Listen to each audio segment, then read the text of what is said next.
सृष्टि बचपन से ही दिखने में सुंदर नहीं थी, लेकिन अमीर बाप की बेटी सृष्टि पर उसकी माँ जान छिड़कती। मेरी बेटी कितनी प्यारी है, भगवान सबको सृष्टि जैसी बेटी दे। सृष्टि धीरे धीरे बड़ी होती है। एक दिन सृष्टि की सहेली कहती है, तू दिखने में कितनी अजीब सी है, लेकिन मैं जानती हूँ हम सब में सबसे अच्छी शादी तो तेरी ही होगी। तेरे पापा अमीर जो हैं। और बता नहीं सकते यार, दहेज तो हर कोई देता है, ये क्या ज्यादा ले जाएगी अपने पति के लिए? अरे बड़े शहर में कोठी है इसके पापा की। अरे पापा की है ना, कौन सी इसकी है? इसकी होती तब तो कोई भी लड़का इससे शादी कर लेता। अरे पापा की मतलब पापा की है तो मेरी ही है ना? किसने कहा? अब तेरी तो तब होगी ना जब तेरा भाई ना हो। वैसे भी शादी के बाद सारी प्रॉपर्टी भाई के नाम होती है। सृष्टि समझ जाती है कि उसे किसी भी हालत में माँ बाप की सारी प्रॉपर्टी को अपने नाम करना है, लेकिन कैसे? एक दिन सृष्टि का भाई शीनू कहता है, बहन क्या कर रही है? तुझसे एक बात करनी है। अरे हाँ हाँ करना, मैं तो तेरी बहन हूँ। बहन मेरी लाइफ में ना एक लड़की है, बहुत अच्छी है। मैं सोच रहा हूँ माँ और पापा से बात करूँ शादी के लिए। सृष्टि को समझ में आ जाता है कि भाई की शादी होते ही भाभी उसे एक दिन भी घर में बर्दाश्त नहीं करेगी।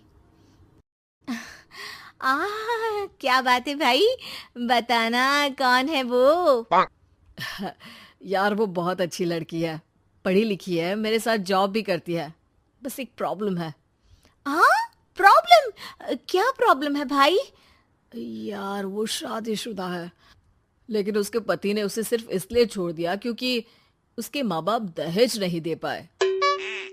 सृष्टि ये सुनकर न जाने क्यों खुश हो जाती है। अरे भाई तो क्या हुआ, लड़की तुझे तो पसंद है ना? शीनू को लगता है कि बहन उसे समझ रही है। वो इस बात से अनजान होता है कि उसकी बहन की मंशा पूरा घर हड़पने की है। सृष्टि अपनी माँ से कहती है, मम्मी मुझे तो बहुत चिंता है। पता है शीनू क्या कर रहा है? अरे क्या कर रहा है? वो तो काम पर जाता है और वापस घर आता है।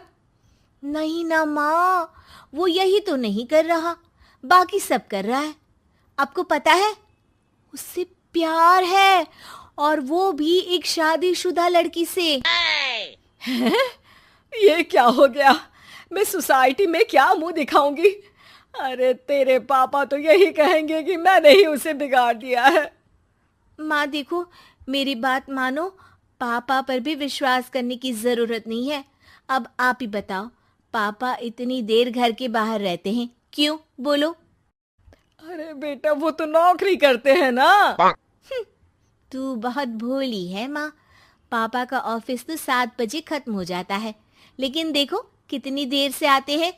अरे नहीं नहीं बेटा, ऐसी कोई बात नहीं है। सृष्टि माँ को एक औरत से बात करते पिता की फोटो दिखाती है। देखो माँ, कैसे हैं पापा? मैं ना कहती थी कि पापा सही नहीं है। मैं तेरे पापा से बात करूंगी, दे फोटो मुझे। ओ माँ, वो तो डिलीट हो गई। लेकिन चल, तूने तो देख लिया ना। पापा से बाद में बात कर लेना, और हाँ, मेरा नाम बिल्कुल मत लेना। हाँ माँ। अब क्या था, सृष्टि के माँ और पिता के बीच झगड़ा होना शुरू हो जाता है। सृष्टि के मन में क्या चल रहा था कोई नहीं जानता था। एक दिन, माँ सृष्टि के लिए एक लड़का देखा है, वो लोग शाम को उसे देखने आने वाले हैं। और हाँ माँ, एक खुशखबरी, मैं और पापा मिलकर एक नया बिजनेस ट्राई कर रहे हैं। शाम को लड़का आता है, सांवले रंग का। सृष्टि को तो बिल्कुल भी पसंद नहीं आता। लड़की की माँ कहती है, लड़की का चेहरा तो कोई खास नहीं, लेकिन अगर मेरे बेटे को आप लोग सेटल कर दें तो मैं उसकी शादी आपकी बेटी से करवा दूं। सृष्टि को लड़का बिल्कुल पसंद नहीं था। उसे भाई पर गुस्सा आ जाता है।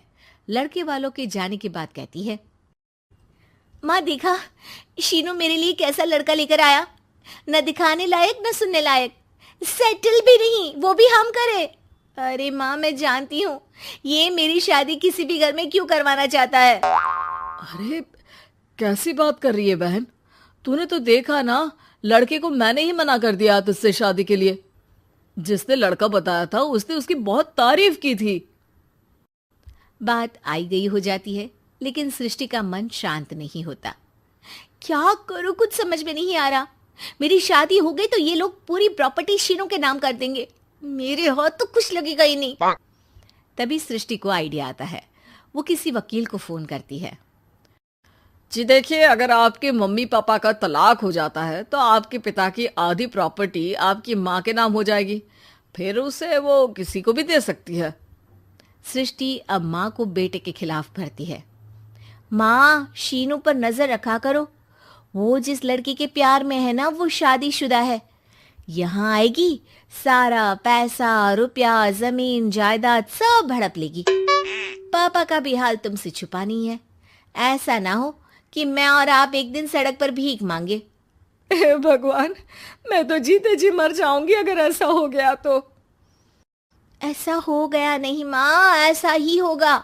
अभी समय है, आगे का सोच लो। मैं तो कहती हूँ पापा से आधी प्रॉपर्टी लेकर अलग हो जाओ। पापा की आधी प्रॉपर्टी भी हम लोगों को अगर मिल जाती है ना तो अगले 7 जन्म सफल समझो। बेचारी माँ बेटी के कहने पर पति से तलाक लेकर अलग हो जाती है। सृष्टि अब पैसों से गाड़ी और अपने दूसरे महंगे शौक पूरे करने लगी। उसके दोस्त भी उसके पैसे इस्तेमाल करते। सृष्टि, कल तुम कहाँ थी? मैं सारा दिन घर पर अकेली थी। तो मैं क्या करूं? मैंने ठेका तो नहीं लिया है ना तुम्हें संभालने का। माँ को सृष्टि से ये उम्मीद नहीं थी। वो बैठकर रोने लगती है। वहीं उसका पति यानी कि सृष्टि के पिता आ जाते हैं। मैं जानता था कि तुम्हारा यही हाल होगा, तो आपने मुझे रोका क्यों नहीं? मैं रोकता तो तुम रुकती क्या? सृष्टि के कहने पर तुमने मुझ पर अपने बेटे पर शक किया, लेकिन तुम ये भूल गई कि कैसे हम दोनों ने मिलकर जीवन में इतना सब खड़ा किया। माँ पति के गले लग जाती है। मुझे माफ कर दीजिए, मैंने आपकी कमाई का एक बड़ा हिस्सा गवा दिया। कोई बात नहीं, तुम साथ हो तो मैं ऐसी 7 प्रॉपर्टी खड़ी कर दूंगा। तभी वहां सृष्टि आ जाती है रोते हुए। माँ, मयंक ने मुझे छोड़ दिया। वो बोल रहा था जब तक मेरे पास पैसे थे तब तक ही वो मेरे साथ था। पापा, माँ, मुझे माफ कर दीजिए।